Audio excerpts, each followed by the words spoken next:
Hai guys, kemarin FOMC rate cut. Efeknya besar dan mungkin ini salah satu FOMC yang paling menarik untuk waktu yang cukup lama bagi gua. Dan kita juga hari ini akan bahas gimana respon market dan juga kita akan bahas tentang tren baru. Ada dua tren baru yang kita mau bahas di crypto. Oke, sebelumnya welcome dulu untuk co-hostku Mr. Kevin Siley dan Mr. Jonathan Edward. Gue mau ikutin gayanya Kevin ya, agak formal gitu kan. Iya. Baik, terima kasih Pak Sylvester undangannya ya. Guys, sebelum kita mulai, tekan dulu tombol like dan subscribe. Oke, kita mulai ya. Boleh tanya nggak pandangan kalian rate cut kemarin dan clue-clue dari Jerome Powell itu apa sih? Dan juga langkah kalian di market setelah dengar event ini, tahu event ini apa? Gua dulu karena gua nggak seru pasti. Si Kevin yang seru pasti. Begitu. I think gua lebih sependapat sama majority waktu itu, jadi gua agak di-risk. Kalau ini kemungkinan ada salah the news. To be honest, hindsight 2020 lebih sebenarnya nggak sama sekali nggak seburuk yang gua harapkan. Karena ya gua sebenarnya kan taruh limit order banyak di bawah, tapi nggak ada yang kegigit. Overall, I think yang super interesting adalah 2 kali atau 3 kali tahun ini. I think itu masih ada spekulasi.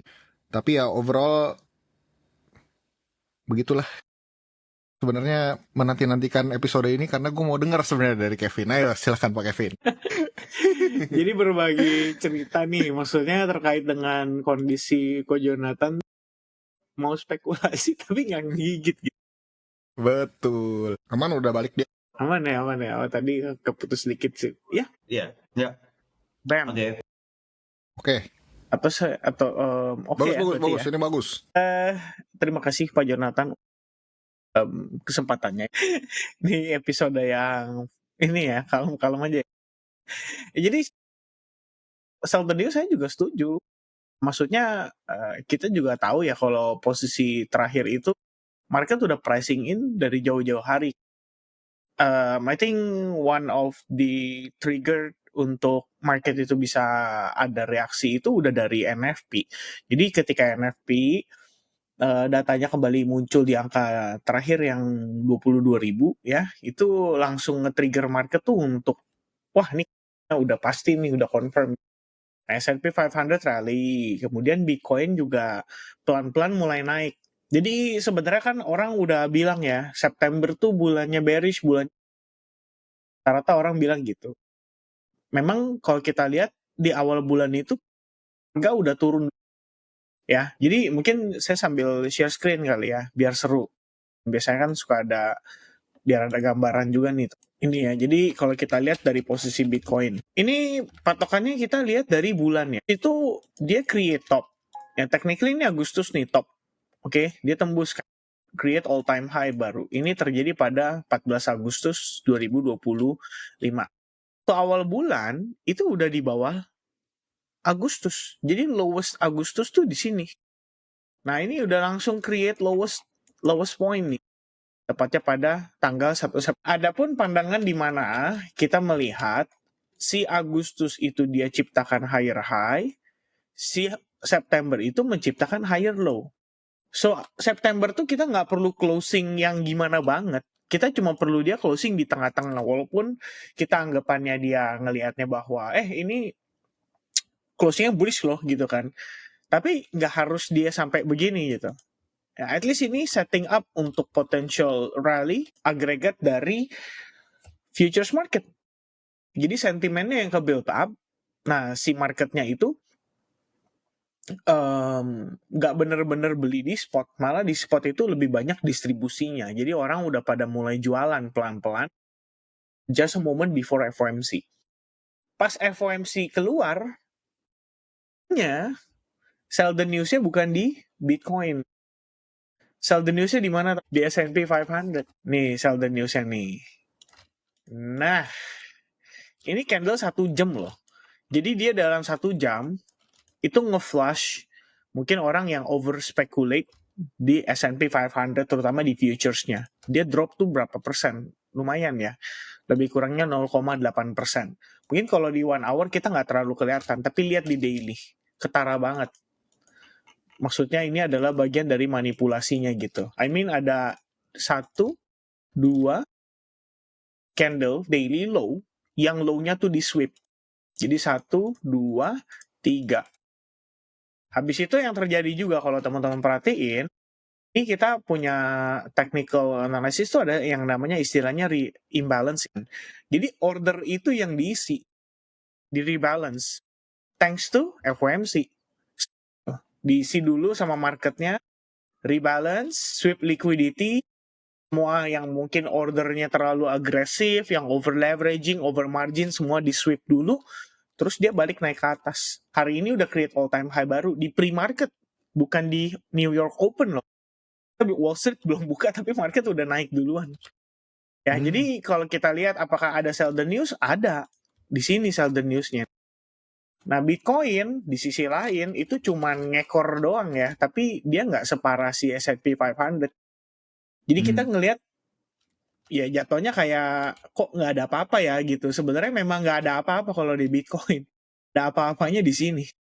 Nah, cuma saya rasa itu bisa dibilang yang menjadi apa ya, mungkin pematah semangat orang-orang yang menunggu dan berspekulasi. Aku pasang limit deh di bawah nih. Ternyata nggak kejemputnya cuma segini doang dikit. Habis itu dia mantul lagi. Nah yang kuat itu Bitcoin sebenarnya kalau kita bandingin sama S&P, Bitcoin nggak sampai perubahan struktur ya. Jadi kita ngelihat dia tetap bertahan di struktur yang sama.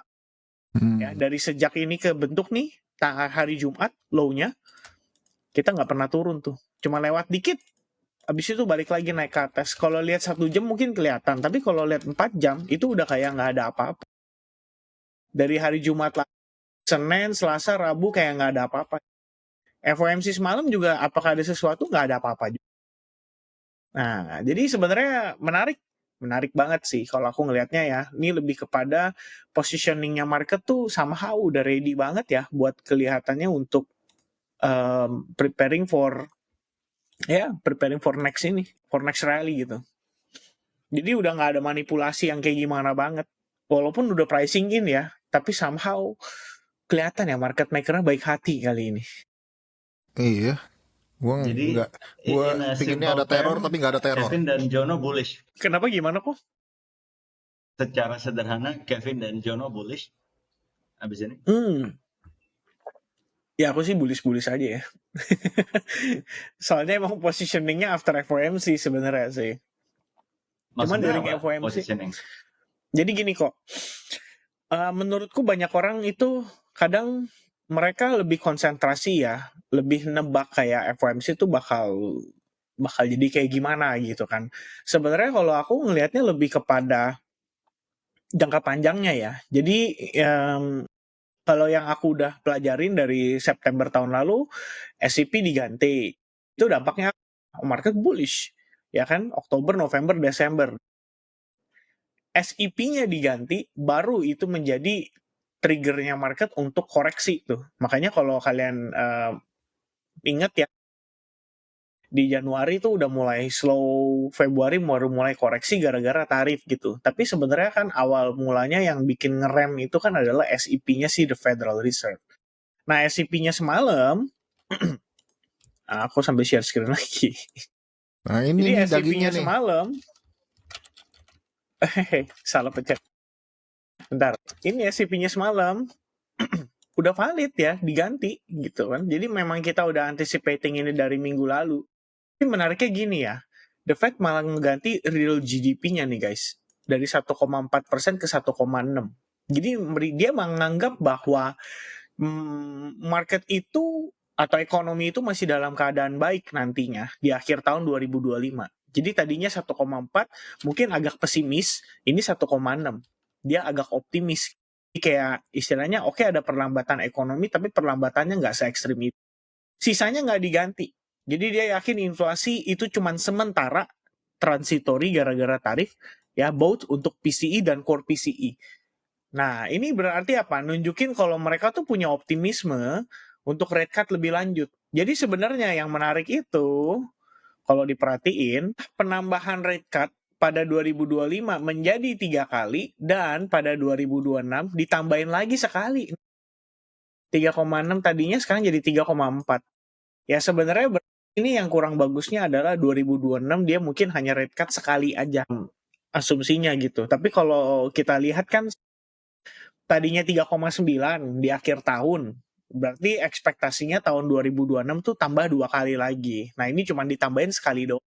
Jadi hitungannya 4 kali rate cut, ya 4 kali rate cut sampai dengan 2026.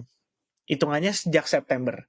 Jadi September sekali, Oktober sekali lagi, Desember sekali, dan mungkin di tahun depan sekali lagi. Intinya 3,4% targetnya. Nah ini sebenarnya positioningnya buat ini. After ini, jujur aja, burem. Jadi kan banyak orang bilang kayak, oh ini lanjut nih sampai kuartal 2 2026 dan seterusnya. Jujur aja saya burem. Cuma kalau untuk persiapan sampai kuartal 4 2025 aja, menurut saya ini udah oke. Buram, lucu banget. Ganti kacamatanya coba, mungkin minusnya nambah atau plusnya nambah biar. Burem. Vin. Nanya Pak Guru. Ya, sebenarnya lebih ke ini sih, unemployment rate sih. Aku mau tahu ya, maksudnya unemployment rate dia, karena kan gini, ini kalau misalnya kita mengacu pada data terakhir, unemployment rate itu, sorry, saya buka di sini aja. 4,3% itu yang tertinggi kok. Setidaknya sejak 3 tahun terakhir. Jadi, kita kan mau tahu ya, 2026 itu di kondisi market yang optimis atau pesimis. Secara sederhana kita bikinnya kayak. Jadi, sejak 2022, terakhir kali dia mulai naikin rate ya, rate hike kan. Rate hike itu kan biasanya dampaknya ke market itu agak lagging, agak terlambat. Jadi suku bunganya pelan-pelan itu kan dia naik. Di saat yang sama kalau suku bunganya naik, ada peningkatan pengangguran. Itu sewajarnya. Nah, berdasarkan yang aku ketahui, bertahun-tahun lamanya dari cycle-cycle ekonomi, bukan kita ngomongin cycle kripto ya, tapi cycle ekonomi sebelum-sebelum, setiap kali The Fed mempertahankan suku bunga tetap tinggi untuk beberapa periode yang lama, itu biasanya efek sampingnya adalah resesi ditandai dengan meningkatnya pengangguran. Jadi di sini 4,2%, 4,2% itu udah paling mentok. Setidaknya sejak terakhir kali itu di bulan Mei 2025. Nah, sempat turun 4,1, akhirnya untuk pertama kalinya setelah 3 tahun terakhir itu naik ke 4,3%. Kira-kira begitu. Jadi yang kenapa saya bilang ngeblur itu adalah apakah tindakan The Fed saat ini untuk mengganti rate cut targetnya di tahun ini menjadi 3,6% alias 3,5 dan sampai dengan 3,75% itu udah cukup buat nolong ekonomi dari sisi pengangguran. Sebenarnya ini yang saya ingin tanyakan. Jadi saya juga kalau misalkan Jerome Powell bilang berkali-kali ya data dependent, ya sama, saya juga data dependent. Jadi data dependent ya gue lihat dulu datanya dong ya kan 1-2 bulan ke depan gitu. Cuman begini, oke, mungkin di luar dari kondisi tersebut kayak misalkan kita ngomongin liquidity dan bla bla bla, itu memang udah pasti akan ngedukung market untuk tetap stay on course dalam bullishnya. Cuman kita juga harus memahami bahwa kadangkala ada kondisi di mana market itu terlalu overvalue. Jadi kayak yang saya takut tuh bukan Bitcoin saya nggak terlalu pusing lah. Yang saya takut itu ini kok, S&P-nya. Saya takut apa? Dianggap ini terlalu overvalue gitu. Jadi at some point kita akan ngelihat akan ada big drop dulu. Maybe kayak, maybe kayak 6% gitu kan. Atau maybe like 10% gitu. Ya 6 or 10% itu akan cukup banget untuk membuat market panik sementara. Dan di saat yang sama, mungkin akan ada stimulus package lebih mantep. Biasanya sih selalu kayak gitu. Jadi kalau misalkan everything looks fine, justru kita malah jadi curiga dan agak khawatir. Ya, cuman menurutku kita masih punya kesempatan sih untuk Oktober sampai dengan Desember itu meneruskan rally-nya. Jadi kalau misalkan ditanya apa yang membuat saya ngeblur, sebenarnya ini yang saya khawatirin ya. Mungkin untuk sambil Jadi untuk sambil ngasih lihat lagi, memastikan teman-teman bisa lebih ngerti. Ini aku ngasih lihat chart data US interest rate. Nah, kita in comparison, saya tambahin yang namanya unrate. Jadi US unrate. Kita keluarin datanya. Nah, kalau teman-teman lihat nih, yang warna merah adalah angka pengangguran. Kalau kita lihat secara history, ya secara masa lalu, kayak gini contohnya. Ini berapa lama nih ya? Dari Juni 2006 sampai dengan September 2007. Itu 1 tahun lebih. The Fed tahan suku bunga di angka 5,2%. Awalnya baik-baik aja, pengangguran turun, ngerem, tapi pelan-pelan di ujung nih kalau kita perhatiin, itu mulai ada namanya kondisi dia breakout. Ya, nih breakout tuh. Ya kan? Jadi penganggurannya begini dong. Ya kan? Terus dia breakout, tiba-tiba meletus. Cuma dalam beberapa Yeah. bulan, naik. Nah, ini yang nge-trigger the Fed, gawat nih guys, kita telat nih, pangkas suku bunganya harusnya udah dari jauh-jauh hari. Baru akhirnya dia akselerasi. Nah, di saat yang sama, kalau kita lihat S&P-nya gimana, itu kan untuk jadi perbandingan. Maka kita buka S&P 500. Nah, kalau kita lihat, lah datanya kurang nih. Bentar, saya cari yang lebih lengkap. Kayaknya yang biasa si Black Bull. Sama, ini kurang juga lagi. Zong. Tapi ini penting ya. Kenapa? Bener ya kayaknya. Ya, kurang juga. Ya elah. Ya, sebenarnya mana ya, harus cari nih data yang lengkap. Ya, tapi kalau misalkan kita lihat ya, dari patokan tanggal aja deh, 2008 itu bulannya apa? Tahunnya apa? Ya, tahunnya itu bear market ya. Pada saat itu sempat housing market ya. Bener gak sih? Apa tahun 2000? Saya lupa lagi. Maaf ya guys ya. FXCM deh coba. FXCM kayaknya cukup lengkap nih. Nah, FXCM nih. SPS 500, FXCM ya. New price scale. Ini kalau pada saat itu. Jadi, kalau kita lihat, memang tidak berkepanjangan ya. Tapi ada kala pada saat itu tuh turun rontok. Di sini. Dia turun tuh. Di tahun 2008, tepatnya pada... kok 2008? Wah, saya mabok nih guys ya hari ini guys. Jadi kita cek 2008. Nah, di sini ya. Nah, tuh kalau kita lihat stock market. Jadi pernah diasosiasikan kan kalau the Fed rate cut itu dikorelasiin sama market crash gitu. Sebenarnya bukan itu. Berarti kita harus tahu kan triggernya market crash itu apa. Ya, salah satunya di sini kalau kita lihat unemployment rate nih yang breakout itu juga sekaligus nandain top buat S&P 500. Nah, agak ngeri nggak? Ya lumayan ya. Jangan-jangan breakoutnya kali ini juga sama kan, nandain bahwa ini jangan-jangan bentar lagi top. Itu yang sebenarnya kita takutkan. Jadi kalau kita mengacu pada data tadi, ini yang penyebab 2008 crash juga salah satunya ya, sebagai pertanda lah kalau kita bilang. Makanya 2008 crash marketnya. Tapi kan awalnya semua kelihatan dari situ. Pengangguran naik, the Fed telat pangkas suku bunga. Paling nggak jauh beda lah. Ya, jadi kalau kita lihat tuh, berbarengan datanya antara S&P 500 sama ya suku bunga yang rontok. Maka tadi untuk menjawab pertanyaan Ko Sylvester, aku melihatnya seperti itu kok. Jadi bukan kayak FOMC terus kalau FOMC kali ini kayaknya bakal sell dulu sih. Gue nge-short gitu. Nah, saya nggak gitu. Kalau itu kan mungkin pola pikir saya. Kalau dulu saya gitu. Ntar malam kayaknya turun nih. Boleh nih lumayan nih ya dapat berapa profit. Kalau sekarang udah kayak FOMC efek belakangnya mungkin gini. Bapak ya, udah nggak seru gitu. Udah nggak dijen ya? Udah nggak dijen. Kok Sylvester dong? Oke, Sylvester katanya noted. ini paling seru so far kan? Gimana kok? Serunya gimana? Gue share satu klip highlight FOMC kemarin ya. Nah, tunggu. Itu pidatonya panjang-panjang 1 jam. Kalau mau dirangkum tuh rangkumnya ini. Jadi yang aneh, seperti tadi Kevin ada bilang, bisa dibilang periode sekarang nih periode setelah udah setelah solusi untuk COVID udah dilakukan. Fed lihat inflasi tinggi, rate gue naikin deh supaya taper inflation. Udah sekarang kayaknya udah beres, sekarang gue turunin rate cut-nya gue turunin, gue berharap normal. Biasanya yang terjadi, yang umumnya sebelum 2 tahun terakhir yang terjadi adalah bunga murah, industri bisa pinjam uang dengan bunga murah untuk buat usaha, dan usahanya serap tenaga kerja.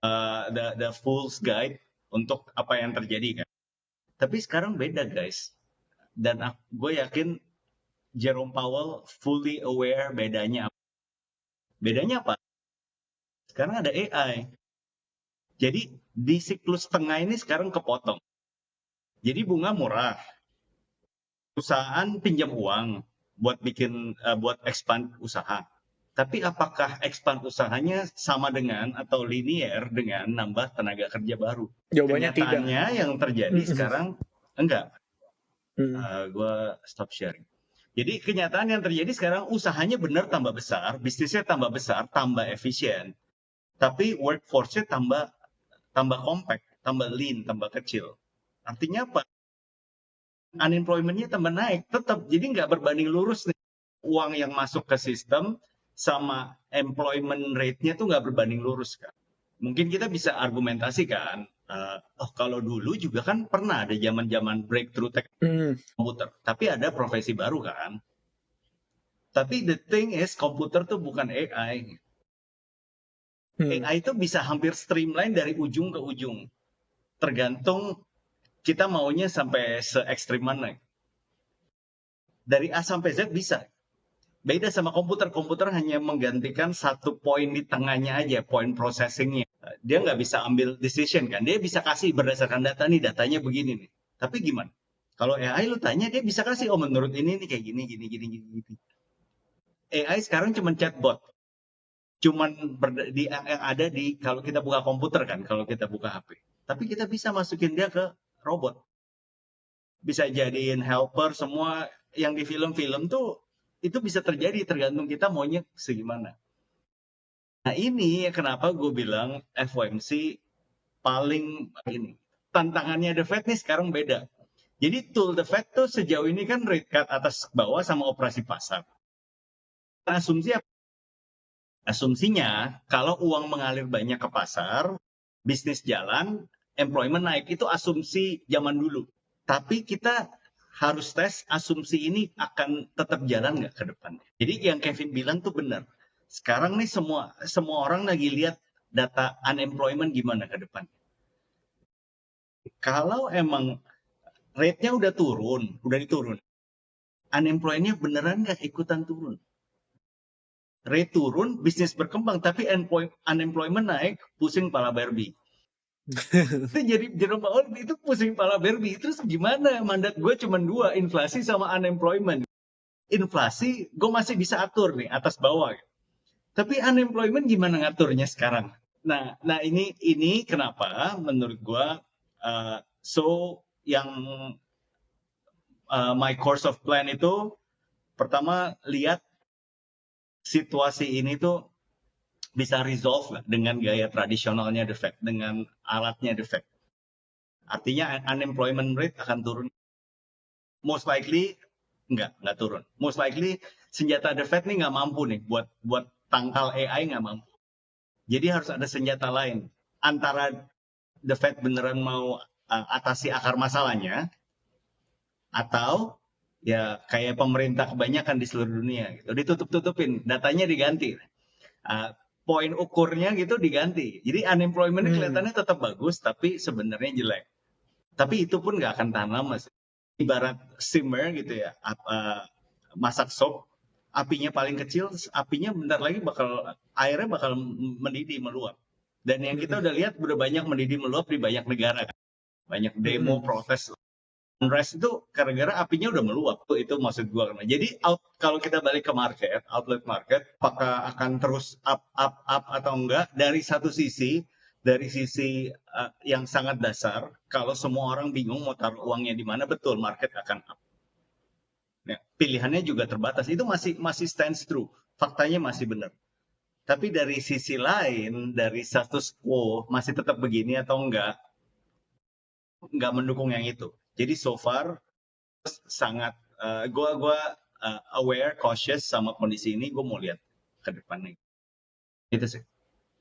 Itu guys. Oke. Mantep. So let's move on. Kita move on ke inflow. Balik lagi, lebih tinggi daripada Ethereum.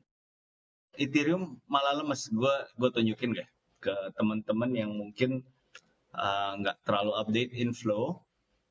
Somehow itu seperti ini kayak market bilang, entah ya kalau market beneran ini nggak ada manipulasi atau pengen ngumpulin it supaya nggak kelihatan. Kayak market bilang, gue sekarang lagi nyari tempat buat save money ke digital gold smart, bukan inovasi smart contract platform. Kayaknya market lagi mau bilang gitu. Ini Bitcoin, atau kenapa? Guys. Ya, saya dulu biar kok Jonathan yang lebih panjang. Ini menanggapi kondisi yang sekarang itu, ini yang sebenarnya aku lihat juga kemarin kok. Ini suaraku kayaknya feedback nih. Oh, feedback ya? Sorry. Iya. Bentar. Oke, tes. Masih kok, dikit. Go. Coba. Oke, tes. Udah aman. Ya, udah. Oke, ya, go. Ya, jadi kalau kita lihat si demand ETF, sebetulnya pertama aku mikirnya mereka positioning. Jadi sama yang tadi kayak aku bilang, aku ngikutin cara pola pikirnya. Aku cukup yakin mereka bukan ngomongin soal FOMC-nya ya. Detik FOMC-nya they don't really care. Tapi after FOMC-nya. Jadi emang kita tahu kalau Oktober itu adalah musim.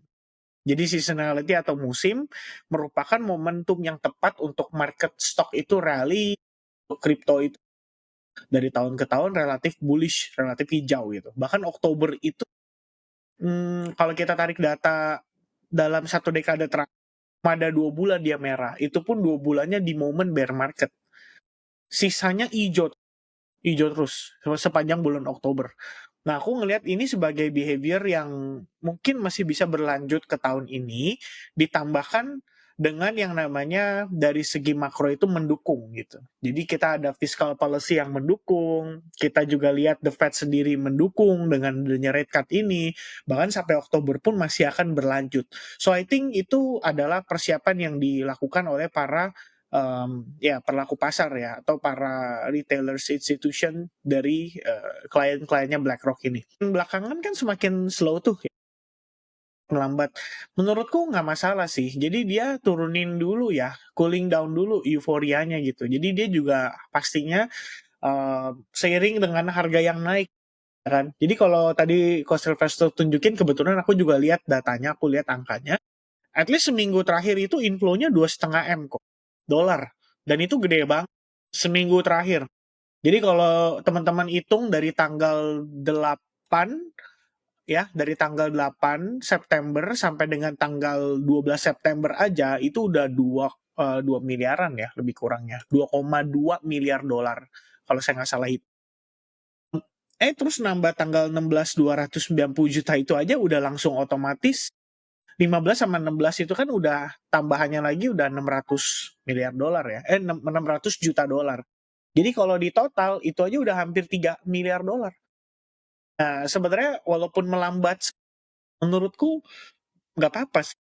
Artinya kita memang perlu waktu-waktu di mana market itu harus melihat ada proses cooling down. Jadi kita nggak terlalu over euphoric juga. Nah, sekarang kabar baiknya adalah mereka udah positioning before FOMC. FOMC ternyata nggak kasih diskon. Nah, otomatis kan bingung juga. Ya, belanja lagi nggak ya ini? Tapi harganya masih naik nih, belum turun. Mungkin itu jadi pertimbangan. Which means kita tetap bisa mengharapkan probably ada diskon. Diskon untuk mengkoreksi pergerakan at Bitcoin dalam 2 minggu terakhir. Itu pandanganku. Bagaimana pandanganmu? Oke, mungkin gue nggak bahas dari sisi kayak ini institutions pada mikir apa, karena gue bukan institutions jadi gue nggak ngerti. Tapi I think ada beberapa, kalau masalah especially Ethereum. Oke, udah kelihatan ya. Ini agak nge-lag tapi bear with me. So ada 2 yang menarik menurut gue dari chart. So ini Ethereum reserves the exchanges. Kita bisa ngelihat ini berbanding terbalik banget sama price action ya. Jadi kan kalau supply-nya turun, of course ya berarti itu lagi dibeli, lagi dikeluarin dari exchange dan harganya pasti naik gitu kan. Dan ini yang terjadi, yang kita ngeliat rally dari bulan April kemarin sampai ke hari ini, benar-benar supply-nya low banget, turun serendah-rendahnya. So ini of course very very bullish ya. Dan sampai saat ini belum ada tanda-tanda kalau supply-nya tiba-tiba banjir lagi. So far masih creating always lows gitu kan. So ini bullish, right? Bullish. Nah, tapi ada fenomena yang kedua. Itu yang kemarin ini sempat heboh juga di dunia Ethereum. Yaitu validator queue untuk exitnya tinggi sekali. Dari semua Ethereum stakers, itu tiba-tiba mereka ngantri untuk exit dan nanjak terus gitu. Sampai ini kemarin heboh banget. Minggu lalu berarti ya. Itu tinggi sekali. All time high ya. So, ada dua fakta yang berbeda kan. Kalau exit berarti mau jual atau apa.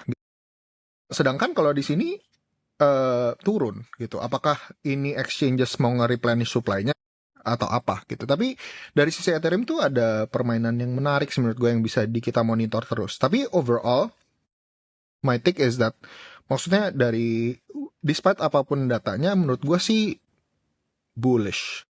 Tetap bullish dari sisi Ethereum sih. Karena yang I think yang gua tahu dari sisi institutions ya, terutama sekarang kan championnya tuh si yang punya Bitmain. Aduh, siapa sih yang sering nongol di CNBC pokoknya. Dia tuh kan sekarang jadi Ethereum Treasury Company first mover. Jadi dia jadi Michael Saylor-nya Ethereum gitu. Marathon digital ya. Bukan Marathon, Bitmain kalau nggak salah namanya. Siapa ya?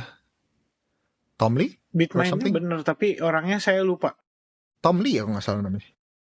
Kalau Tom Lee sih nggak asing ya.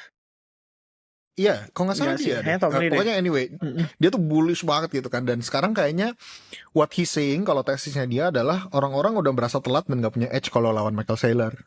Jadi dia lagi cari edge lain, makanya berkembang biaklah nih si play yang sama, arbitrase yang sama, financial arbitration yang sama untuk aset-aset kripto ini. Karena mereka bisa ngeliat, oh kalau gue bikin public company, gue raise debt, gue actually janji untuk beli tokennya, terus gue actually beli tokennya, terus gue janji beli tokennya lagi, bakal naik. Jadi gue punya cash in sebuah asetnya gue pompa gitu. Basically gitu kan gameplaynya. Nah itu semua di copy gitu. Jadi kayak Bitcoin telat, Ethereum nyusul. Nah, berarti spekulasinya turun terus tuh. Dari Ethereum nanti ke Solana, terus akhirnya kan siapa sih yang udah banyak lah yang udah janjiin punya treasury company. Athena salah satunya kemarin kita sempat bahas. Abis itu ada Hyperliquid janji mau bikin. Sui, Solana udah pasti ada. So a bunch of these plays. So ya gitulah. Tunjukin ke kita dong website-websitenya, project-projectnya, biar gue bisa ada bayangan sebenarnya nih projectnya tuh bentuknya kayak gimana. Oke. By the way, abis episode kemarin jadi ada beberapa orang nge-DM sama nge-WhatsApp gue kayak, kok lu main Pokemon? But anyway, sebenarnya komunitasnya lumayan gede ya. Dan actually, salah satu teman kerja gue juga ternyata pedagang kartu gokil juga gitu, volumenya gokil banget. Terus dia sampai pameran sampai ke Singapura. Mereka wah gila banget. Pokemon ya, Pokemon is still very very hot by the way. Banyak banget kartunya, pompa-pompa. Ini lagi di loading dulu. Okay, so I want to visit this one first. I think ini akan memberikan kalian gambaran seberapa hotnya kategori di kripto ini. Oke, so ini apa? Ini dashboard di Dune. Untuk platform RWA kartu ya, RWA kartu gitu lah ya. TCG RWA on Solana specifically ya. Di sini mereka nge-track ada beberapa projectnya, ada Collector Crypt which is yang tickernya Cards, Digitals yang belum ada tickernya, ada Emporium, terus ada apa lagi nih? Emporium sama Courtyard gitu ya. Nah, kalian tuh lihat tuh chartnya. Volumenya. Ini volume loh. Ya, ini weekly. So, even last week aja masih creating a new all time high ya. Berarti dari kemarin ini 2 minggu yang lalu itu 4 juta, minggu lalu itu 6 juta. Dan I don't see it stopping. Dan sekarang yang masalah adalah supply-nya. Supply-nya itu yang kurang. Nih ya, kalau kita visit yang paling hot kemarin itu collector cards ya. Nih, machine is being restocked, come back soon. Lu mau main aja nggak bisa. Ini gacanya ya by the way. So entry point-nya itu selalu gacha. So ini nggak bisa main. Jadi tunggu lu, Mereka nggak punya Jo, barang. lu gacha digital. Dia digital gacha nanti lu dapat dalam bentuk NFT. Nih ya, so breakdown ya. Ya, pokoknya flow-nya gini kurang lebih. Kurang lebih kayak gini. Jadi ada 2 cara untuk lo bisa ada RWA Pokemonnya, which is ya di Slabs ya. Ada 2 cara, which is yang pertama, si kolektor cryptnya sendiri itu nge-hoard dari mereka beli wholesale banyak sekali, masukin ke gudang, di mint. Itu dari sisi mereka yang increase the supply side. Lu untung lah gitu. Kalau lu main banyak, dia punya gacha machine itu punya positive net. Jadi to your side lah buat mereka. Gue kasih ke lu aja, kenapa? Karena gue beli harga Pokemon cards-nya udah di bawah retail price. Lu bisa gacha, kalau lu dapet, lu mau jual balik ke gue belinya 80% lagi gitu. Jadi on discount lagi. Jadi mereka selalu punya discount lah, kontrol supply-nya gitu. Nah, Jo, so tadi lu bilang algoritmnya EV-nya positif kan, Jo? Sorry gue salah dikit, gue penasaran. Terus itu dalam berapa gacha EV-nya positif? Kan biasanya dikasih tahu kan, ini 100 gacha lu pasti positif atau berapa gitu. Ada nggak? not sure kalau kayak gitu, tapi di sini ada statistiknya. So bisa baca-baca sendiri guys. Tiap website beda, dan mekanisme mereka kan tetap RNG. Di belakangnya RNG, cuman RNG-nya itu ya bisa di-provable lah basically sama mereka fair gitu lah. Nggak cuman kayak di engineer atau apa. Basically gini nih. The bottom yang you can get is actually $30. So ini kan pack-nya ini $50. Pokemon 50 itu $50. So the lowest you can go is actually $30, right? 80% chance lu bisa kisaran 30 sampai 60. Ini udah common-nya ya. Bawah. Jadi lu bahkan bisa udah positif di level terbawah. 80% chance anywhere in between here. Jadi semua yang di dalam gacha machine ini yang paling rendah nilainya itu $30. Dan seterusnya. Jadi ada uncommon, ada rare, ada epic, bahkan lu bisa nyampe ke $2.000 plus. Ini yang ada di gacha machine-nya semuanya available. Lu bisa lihat apa aja sih nih kartu yang masih ada di sini, dan lu bisa lihat juga yang kebuka udah apa. Ada Pokemon yang 250. So basically platform kayak di Vigitals juga sama. Coba ya di Vigitals. Jo, gacha dong Jo, sekali Jo. Aduh, nggak ada duit. Kita bisa lihat gitu biar berasa serunya gitu. Minggu depan ya, kita live opening. biar gacanya ada mesinnya, jadi pengen gitu, ada yang pencet gitu kan, biar siapa tahu lu dapat Charizard atau apa gitu. Gua kasih lu referral terus lu buka ya konter. Logo. Biar gua dapat cashback ya. Sama lah. Aduh, bentar gua minimesin dulu. Oke, ini sama. Kalau di Vigitals lebih banyak packnya. Kan dia ada yang dari $1, ada $1, $25, $50, $80. Ini ada One Piece kalau di Vigitals, terus 250 dan kok ini 100? Harusnya ini gope deh kalau nggak salah. Tapi udah diganti ya. Ada base set pack. Jadi ini yang paling menarik lah menurut gue.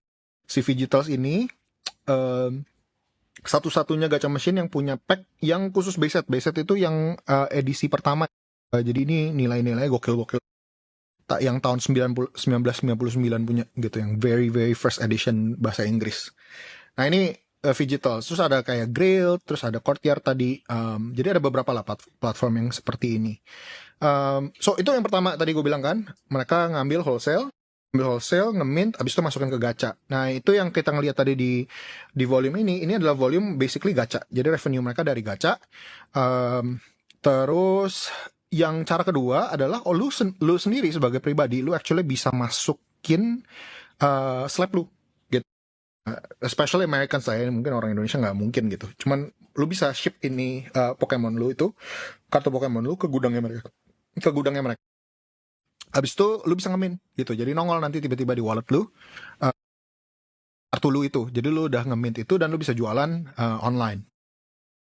Where I see this going forward, of course ya, jadi go-to-nya Pokemon. Yang Web 2 juga ada versinya, tapi yang Web 3 ini kayaknya somehow very appealing ya. Cara mereka mungkin ke depannya kalau mereka punya supply bisa bikin indeks dan bahkan update juga. Nih, udah mulai kejadian. Nah, Hyperliquid Ticker Secured, PKMN, Pokemon ya. Jadi mereka actually akan ngerilis indeks based set ke under Vigitals akan ngeluarin di Hyperliquid mereka akan bikin indeks Pokemon cards gitu. Jadi ya itu salah satu yang gue tadinya spekulasi dan actually udah mulai kejadian nih gitu. Mereka udah secure tickernya di Hyperliquid. Jadi soon kalau udah HIP2 lalu nanti HIP3 mereka akan keluarin marketnya gitu. Di Hyperliquid. So stuff like that ya, yang I think yang menarik dan value propositionnya itu kayak misalnya gua yang kolektor di Indonesia. Gua mau stop share screen selamat sih. Udah belum? Udah stop ya? Udah stop. Udah stop. Oke. Jadi misalnya kolektor di Indonesia atau gue di mana gitu yang susah banget beli ginian, tapi gue sebenarnya hobi banget dan gue up to date banget sama movement harganya, atau gue mau spekulasi ini Pokemon yang ini kayaknya naik nih harganya nih gitu kan, gimana caranya gue bisa beli dan spekulasi itu kalau gue ada di di third world country somehow di mana nggak ada supply-nya. Nah dengan ini kan bisa secara transparan lu actually own the slab gitu kan, lu bisa redeem sebenarnya kalau lu mau, lu kirim ke negara lu, tapi ya kalau lu mau cuman nge-hold aja, literally nge-hold nih barang ini gue suka banget cari Charizard yang ini gitu misalnya gitu kan, oh yang ini udah pada naik, yang ini belum gitu, oh lu mau beli gitu. Nah itu nanti jadinya ada tuh di platform-platform ini, which is ya menarik banget ya menurut gue. Jo, itu gimana cara gudangnya verify kalau barangnya beneran ada di sana dan selalu ada di sana? Wah, pertanyaan buat devnya. Maaf, Pak, saya bukan devnya. Tapi setahu gue di Amerika itu kan simple thing yang kalau kita mau beli, kan kalau kita nggak lokasi nggak di samping gudang kan, gue mau tahu nih gudangnya beneran nyimpen dan terus nyimpen nggak sih? Itu kan those basic things kan. I think this is the infrastructure they use. Masih third party ya, jadi bukan kalau tadi kan kalau lu mau fraud kayak misalnya Kusal bilang kan kalau lu sendiri yang pegang, kalau gue mau bawa kabur semua Pokemon Snapnya bisa dong gitu kan. Nah ini masih third party gitu, pakai custodian. Setahu gue ada PSA Vault, mungkin ada vault yang lain, tapi pakai third party. Jadi PSA yang verify, dia yang hold, dia yang masukin ke gudangnya, dia yang amanin, diasuransiin dan lain-lain. Dan kalau dari si bisnis PSA Vault yang sendiri adalah lu kalau kirim slab lu ke PSA Vault, lu bisa jual beli tuh langsung dari sana juga ke eBay. Mereka kerjasama sama eBay lah. Udah ada tuh di eBay, udah ada capnya PSA Vault.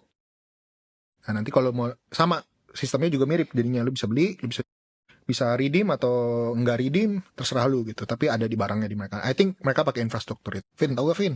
Lu yang share? Apa tuh? Dia nggak tahu lagi. Maksudnya yang kayak bilang Aster. Oh Aster. Aku terus terang aja bener-bener baru tahu tadi kayak gara-gara ngeliat ini aja chattingan di community mereka lagi ngebahas soal itu. Jujur aku belum deep dive research soal itu. Cuma kayaknya beberapa dari ada beberapa yang kelihatannya mau coba ngikutin gaya bermainnya Hyperliquid ya. Sepertinya serupa, Dex juga terus mungkin cara mainnya sama gitu untuk mereka dapetin potential airdropnya. I think itu udah basic ya, kayaknya semua Dex kayak gitu ya. Kalau misalkan airdrop, tetap kan pasti ngukuran nanti dari trading volume dan bla bla bla gitu. Jujur, aku taunya cuma itu doang. Dan suddenly di tweet sama CZ, and then kayaknya langsung jadi ada ini ya, jadi ada momentum nih. Kayaknya bakal bisa jadi play untuk naratif di sisa-sisa September. Mungkin berarti kita bisa ngelirik ke Dex gitu. Itu doang sih pola pikir selesai.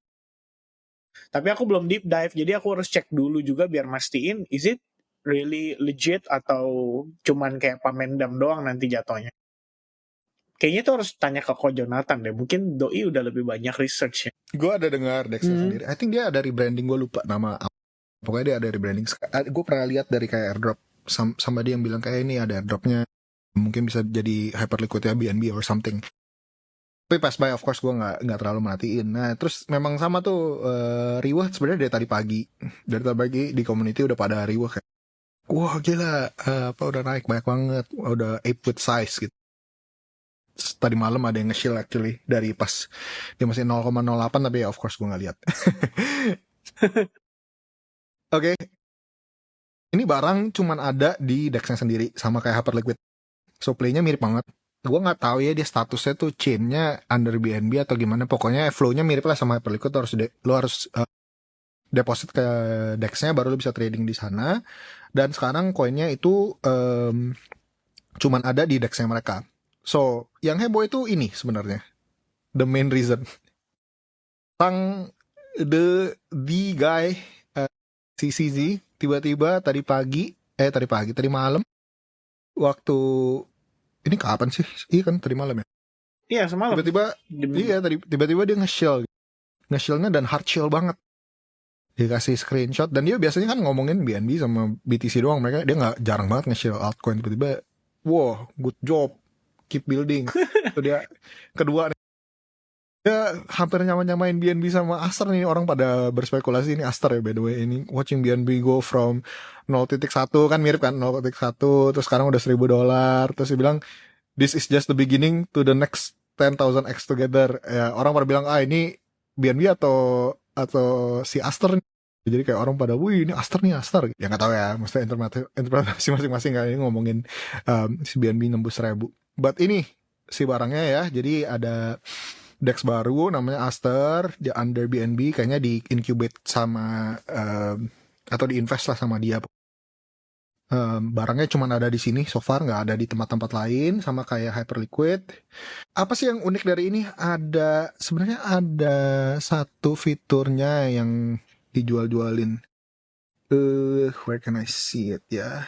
Hidden order. This is the innovation. Sebenarnya cuma ini doang sih yang beda di antara yang lainnya. Jadi dia somehow bisa taruh limit order tapi lu nggak bakal ketahuan gitu. Kayaknya ini dia kayak building on top of di order book. Jadi begitu harganya kena tiba-tiba baru nongol gitu si ordernya. So I don't know if this is too sexy or not. Nggak tahu ya, tapi ini ya salah satu USP mereka, unique selling proposition mereka, ada hidden order ini kayaknya building on top of kayak Dex itu.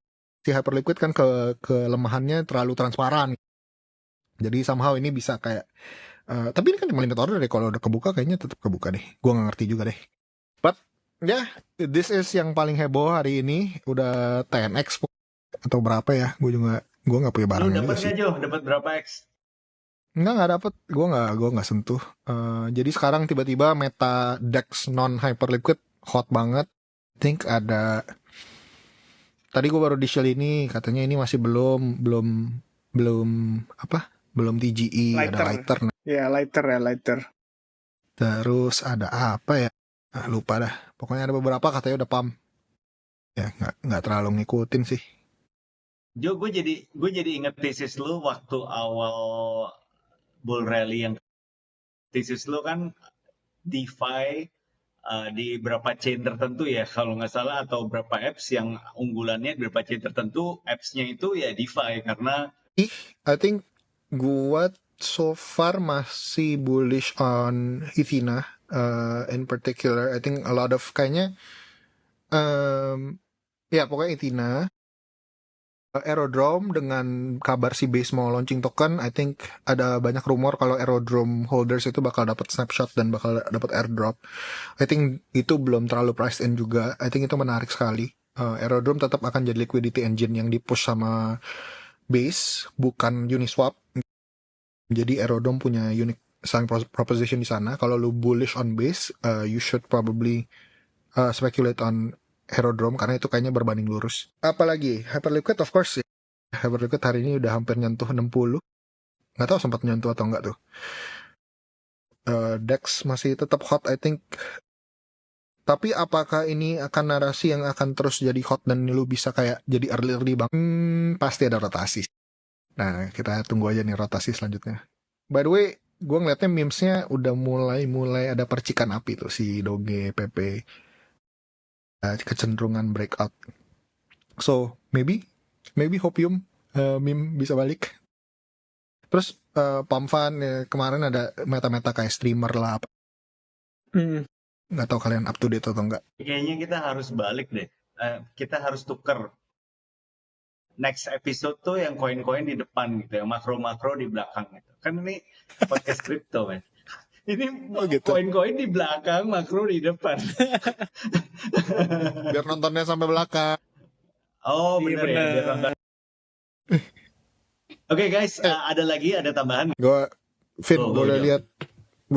lihat chart DogePP gak menurut lu gimana? DogePP. DogePP Fartcoin. DogePP. Oke. Doge kali ya. Doge USDT. Chart Doge itu menarik ya. 0,3 tuh key level I think. Seminggu lalu saya ada sempat noticing juga, terutama Doge ini. Kalau kita lihat tuh di 0,3 tuh merupakan key level tuh alasannya dari sini. Ini kayak pintu gerbang menuju bull ya. Pintu gerbang menuju bull ya. I think kita lagi coba untuk stall di area ini. Mungkin ada proses reakumulasi. Jadi kalau kita zoom out, if you guys take a look here, bagi saya kan adalah bagian dari koreksi, retracement, price holding above 62 and 70% retracement dengan proper. Jadi dia konsolidasi, creating double bottom, and then slowly daily-nya tuh dia creating momentum bullish. Jadi structure terakhir ini di sini, shifting to the upside, another higher high, ya more or less. I think currently kita cuman lagi kayak, I don't know ya, ini bisa dibilang valid atau belum, itu sebenarnya tergantung. Cuman kalau kita patokannya dari sini, dan gimana aku lihat reaksi dia nge-rebalance area ini dan dia bisa balik closing dalam keadaan bullish, on the daily time frame, ini sebenarnya udah preparation buat next push. Jadi kalau aku tambahin dynamic support, yaitu exponential moving average, di sini EMA 100 holding properly, EMA 821 juga crossing up. Sekarang biasanya kalau kayak EMA 8 udah dicium kayak gini terus dapat reaksi, biasanya sih pertanda kalau si market itu lagi ada potensi trending gitu. Ini juga currently on my watch list juga sih untuk si Doge ya. At least dalam beberapa hari terakhir aku udah pantau. Cuman waktu dia kepentok ini aku memang nunggu dia retrace dulu untuk kasih aku konfirmasi masuk. Kira-kira bisa masuk gak gitu. Kalau lihat dari sini sih harusnya, karena dia udah sempat konsolidasi, jadi di sini dia create base, even in the lower time frame pun sekarang kita udah lagi ongoing ya untuk menuju creating momentum bullish. Jadi kalau misalkan dia bisa closing bullish, at least buat minggu ini harusnya next week bisa main di atas 0,3, mudah-mudahan. Nah itu di atas 0,3 sama dengan good opportunity untuk continuation ya. Topnya terakhir itu kan 0,46. Nah, jadi dia asal bisa main di atas 0,3 aja itu udah bagus sekali. Nah, sebenarnya harusnya patokan kan di sini kan. Baru nanti mungkin kita bisa lihat PP ya. Kalau PP biasa saya suka pakai chart yang perps karena dia ditambahin 1000 jadi nolnya nggak banyak ya. Iya. Kalau nggak kan banyak ya nolnya. Apa namanya in comparison dengan Doge. Situasinya PP ini masih lebih kurang ideal. Jadi beda dengan Doge ya. Kalau ada pilihan untuk kita main jangka pendek, aku lebih pilih Doge karena dia udah ada momentumnya.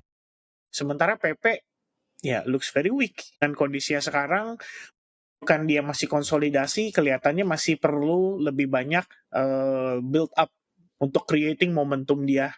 Nah, yang saya suka PAM. Ini juga sama lagi dipantau juga tadi. Jadi baru aja saya update ke grup juga. Memang ini udah dari pantauan semalam ya. Jadi kalau si PAM itu, aku ngelihatnya dia masih bullish. Yang membuat dia terlihat sangat menarik itu dari sininya, sisi ini. Jadi kita lihat ini kan yang terakhir dia keluar nih. Apa namanya, udah all time high baru. Iya. New ATH kan. Terakhir di sini. Terus kita ngobrol di sini. Waktu Trio Kwek punya podcast. Terus aku nggak tahu ya. Teman-teman kalau misalkan mungkin ada akumulasi sih Anda udah happy banget gitu kan. Tapi mungkin buat paper hand di sini udah pada buang. Jadi kayak dia beli di sini udah floating profit tiba-tiba turun, aduh gawat nih. Wah, ini si didam lagi nih. Dia buang barang baru terbang. Biasa kan teman-teman ya. Jadi kalau kita lihat dari sini, ini aku ada beberapa kali follow up. Terakhir aku dapat profit lumayan dari sini sih. Jadi momen dia udah creating struktur bullish, itu aku follow up terus. Makanya sampai hari ini pun masih di follow up. At least kita lagi ngelihat ini bahwa dia mungkin lagi ongoing develop 5 wave correction. Jadi di sini ABCD, mungkin probably ini E wave-nya. Baru pap, nah semoga aja 0,01 pecah. Kalau udah kayak gini kan angka-angka psychology ya, biasanya dikejar kan. Kayak 0,01 nih gitu. Come on, dikit lagi. Ya at least kalau buat aku play dengan pemanfaatan, ya aku lihat dia bertahan dengan cukup baik. Mungkin lebih kurangnya idenya begini sih. Jadi coba manfaatin ya, risk kecil tapi bisa dapat good opportunity kan dengan kondisi targeting 0,01 tadi. Tapi ini aku masih nunggu sih, nunggu New York Open dulu ya, 20.30 ntar market goyang, nak tiktok ya kan. Biasa aku eksekusi kayak gini-gini tuh setelah jam 10 malam. Itu sih kok, lihat sekilas. Jadi kelihatannya memang benar sih, dari sejak yang kalau teman-teman Trio Kwek masih inget ya, waktu yang minggu lalu, 2 minggu lalu atau seminggu lalu sih yang kita ada sempat aku bilang koin-koin creator yang mulai dari story protocol IPUSDT creating all time high. Lihat triggernya gak lama pump nyusul. Makanya jadi sampai sekarang aku ngelihat yang meta tadi kok Jonathan sebut-sebut tuh yang katanya streaming. Itu kalau nggak salah kan streaming sambil launching koin kan. Launching koin dia sendiri gitu kan. Nah, saya kan hobi streaming ya. Kalau Sylvester juga dulu kenal kripto tuh. Kopi Pagi Kripto kan. Harusnya dia juga streaming nih. Bikin koin sendiri ya. Iya. Nama koinnya apa namanya? Dia punya tikernya dolar KNL ya. Kenal. Ya gitu. Ya jadi kalau kita lihat momentumnya ada, kayaknya masih bisa diterusin sih. Anything else, Joe? Oke, guys. Sampai jumpa di episode berikutnya. Bye. Goodbye guys. Bye-bye.